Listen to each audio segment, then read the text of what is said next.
dari sebuah serangan di sisi kiri pertahanan lawan. Pellegrini umpan kepada Rick Kastrop, Pellegrini masuk ke dalam, Rick Kastrop kembalikan ke Pellegrini, dan sebuah gol indah ya dari sang kapten. Gue rasa ini imajiner ya, imajinasi.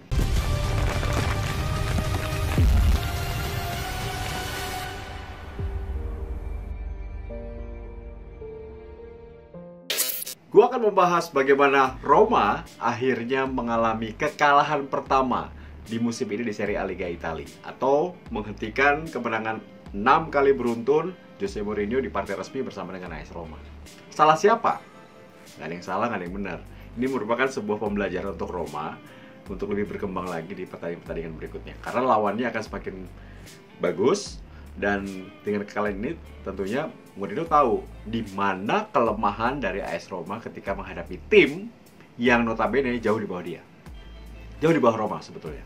Oke, terima kasih guys, kalian masih setia bersama dengan Tes10 TV. Jangan lupa untuk subscribe dan juga nyalakan lonceng notifikasi. Jadi kalau ada video baru pasti kalian akan mendapatkan notifikasi.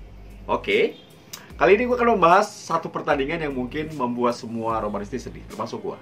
Ketika gue siaran Juventus Milan, sebelumnya gue nonton dulu dan kalah, dan itu lumayan mengguncang emosi. Oh, no. Tapi ya udah nggak apa-apa. Gue selalu melihat semuanya tuh dari sisi positif guys. Harus kalah untuk sebuah pembenahan untuk lebih bagus lagi di pertandingan berikutnya. Kita lihat dulu ya, Roma sebelum pertandingan ini peringkat 1, sedangkan lawannya Hellas Verona adalah peringkat 19, atau tim yang belum pernah meraih poin. Jadi di Girona keempat ada 2 tim yang belum pernah meraih poin, Salernitana dan juga Hellas Verona. Nah, Roma menghadapi Hellas Verona. Semua yakin Roma akan menang. Semua yakin Roma akan sapu bersih untuk menuju Derby della Capitale. Tapi takdir berkata lain kan. Nah, kita bahas dulu ya guys. Line up. Ini line up-nya cukup mengejutkan buat gue ya. Nah, di belakang ada Rui Patricio pasti, karena memang tidak ada penjaga gawang yang membuat lebih nyaman selain Rui Patricio. Kemudian di kanan Rick Kastrop, ini lumayan mengagetkan juga sih, dipaksain terus bermain ya. Oke, kemudian Mancini, Ibanez, di kiri Calafiori. Lu tenang gak, Yok? Gua rada nggak tenang melihat bek kiri sebetulnya, karena Calafiori di pertandingan sebelumnya selalu menjadi kartu mati ya. Dia terlambat turun, menjadi satu titik lemah AS Roma. Kalau di center back sampai kanan aman. Kemudian dengan formasi 4-2-3-1 berarti Cristante berpasangan dengan Verto. Itu aman banget. Wah, aman.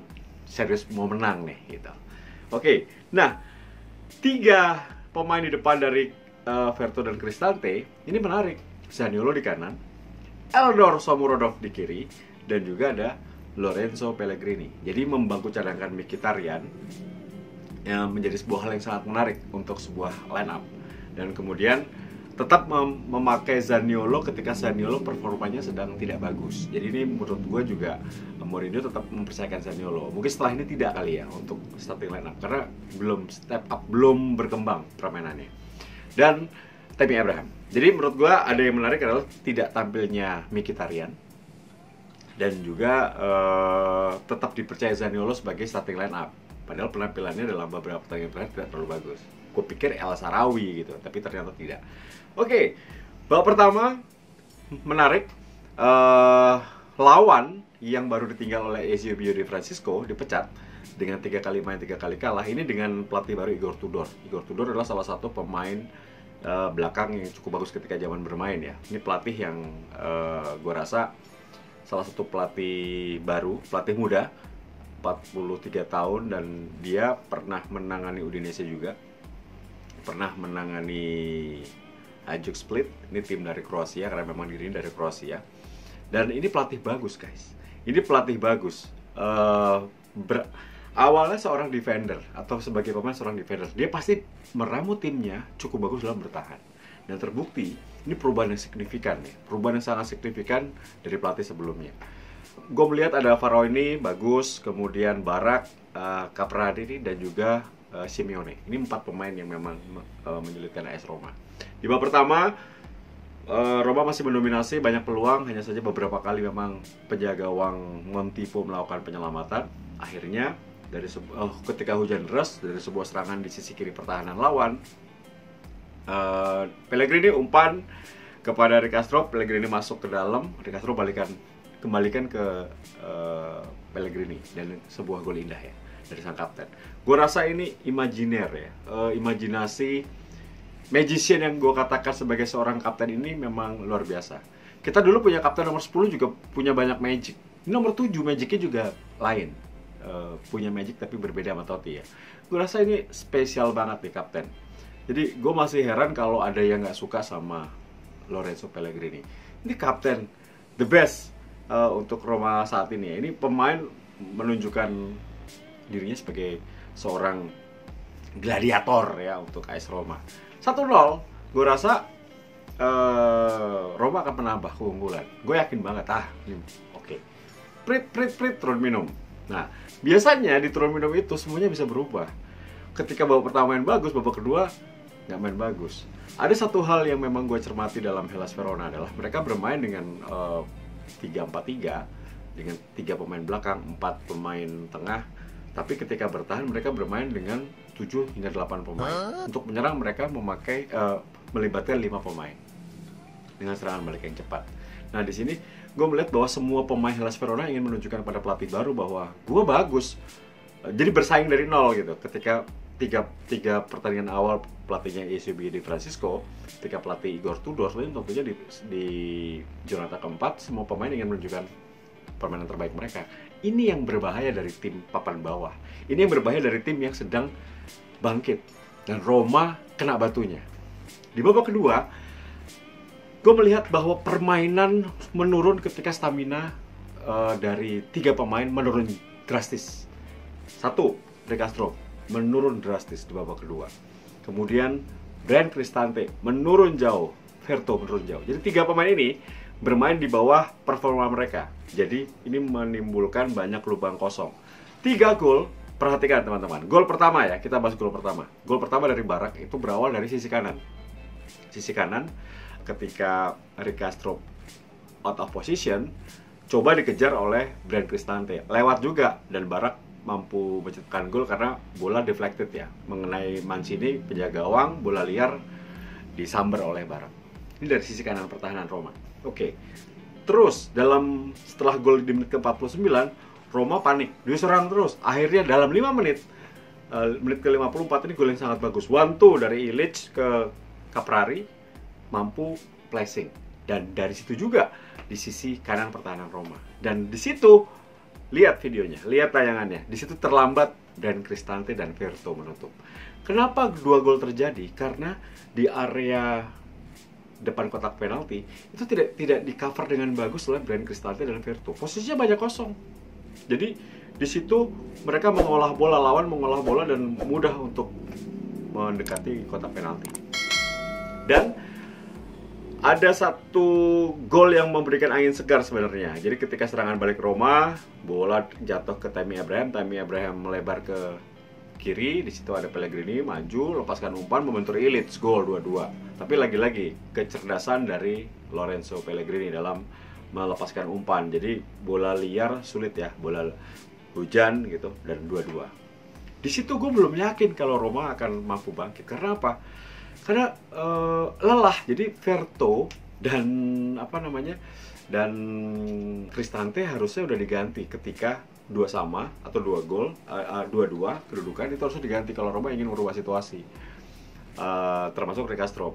Mereka jadi lemah guys. Ini ya gue nggak menyalahkan ya. Ini lelah, namanya juga tekanan tinggi. Roma main dengan pace yang kenceng terus. Kalian tahu kan, menang dengan skor banyak, main dengan kecepatan terus, lelah. Dan itu menjadi titik lemah. Penampilan Cristante, Verto yang ditambah Zaniolo ya. Zaniolo tidak memberikan apapun. Jadi Zaniolo ini harus dievaluasi sebetulnya posisi Zaniolo sebagai starting line up.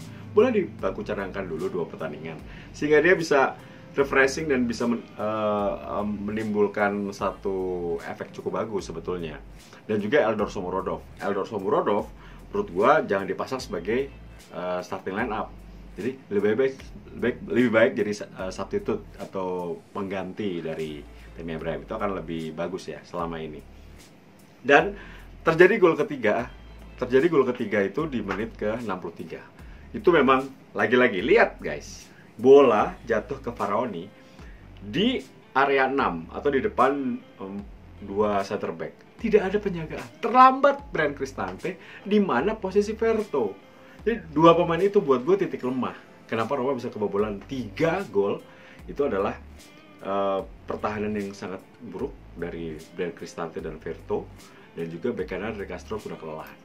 Itu. Kalau untuk penyerangannya Zaniolo dan Eldor tidak maksimal, gitu ya. Jadi setelah 3-2 baru mungkin doa gue didengar, dan apa yang gue inginkan didengar oleh Mourinho. Masuk Charles Perez, masuk El Shaarawy, masuk Mkhitaryan. Ini merubah situasi guys, merubah situasi. Tapi namanya Igor Tudor, setelah dia unggul dengan skor 3-2 dan dia tahu lawannya akan bangkit dan menyerang frontal, dia compact defense. Dia bertahan dengan 10 pemain di dalam kotak penalti. Bahkan komentator mengatakan sulit ini untuk menciptakan gol Roma karena 20 pemain ada di sekitar kotak penalti Hellas Verona. Jadi seperti apa ya? Mourinho kena batunya. Ini yang digunakan Mourinho biasanya untuk meraih kemenangan. Compact defense yang cukup rapi, atau biasanya parkir bus orang bilang gitu ya, dilakukan oleh Hellas Verona. Dan Roma stres, masukin Borja Mayoral juga tidak bisa apa-apa. Dan memang ini sebuah pelajaran besar, pelajaran penting ketika memang sebelum menyerang harus memiliki pertahanan yang cukup bagus gitu. Nah, ini gue rasa ini pertahanan akan menjadi PR untuk Jose Mourinho.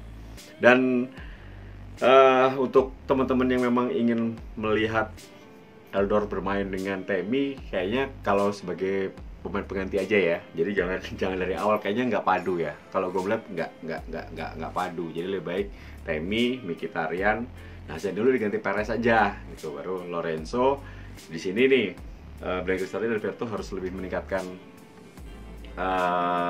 permainan mereka. Jadi terjawab ya guys, bahwa Bryan Cristante dan Verto tidak bisa konsisten. Jadi ini kalau ingin menjadi Scudetto, ingin masuk zona Liga Champions, dibutuhkan konsistensi dan stamina yang fit. Dan kenapa waktu itu dari awal gue bilang bahwa Roma membutuhkan seorang gelandang pekerja keras, gelandang yang hebat, gelandang nomor 1. Ya ini untuk ini, gitu. Situasi-situasi seperti ini nih. Jadi kalau kita mengandalkan Verto atau Cristante ketika mereka lagi off day, selesai. Untungnya ini kekalahan terjadi di Jornada keempat. Jadi menurut gue ini masih beruntung lah. Jangan kecewa Romanisti, jangan sedih, harus tetap yakin. Ini baru satu kekalahan, bukan akhir dari segalanya gitu. Ini sebuah pembelajaran untuk buat AS Roma. Lebih baik kalah lawan Hellas Verona, setelah itu menang menghadapi Udinese, Lazio, Empoli, Juve, kita hajar semuanya. Itu kan lebih bagus daripada harus menang lawan Hellas Verona, habis itu kalah sama Lazio, kalah sama Juve. Buat apa gitu. Jadi sebuah progres ya. Jadi gue rasa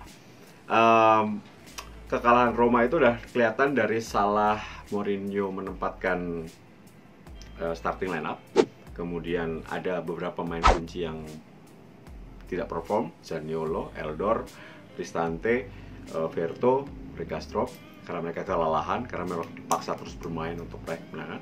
It's okay, no problem.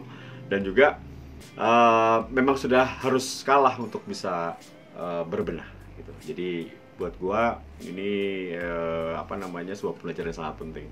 Itu review gua. Jadi Hellas Verona pantas menang, makanya hari ini gua pakai baju kuning untuk menghormati Hellas Verona mengalahkan Roma dengan skor 3-2. Tidak apa-apa, Roma masih ada di 4 besar dan ini akan menjadi satu persaingan menarik hingga akhir musim nanti. Gitu guys. Jadi jangan sedih bahwa ini olahraga pertandingan menang kalah wajar. Kita berharap nanti Mourinho bisa merubah taktik. Setelah ini Roma akan menghadapi Udinese, insya Allah menang. Habis itu menghadapi Derby della Capitale, menghadapi Lazio gitu. Gitu guys, review gua. Semoga bermanfaat, semoga kalian enjoy menyaksikannya. Jangan lupa untuk subscribe ya, nyalakan notifikasi lonceng, dan juga share T10 kemana-mana. Tetap cintai AS Roma, Daje Roma, Forza Roma. Salam olahraga. Kiro sign out. Bye.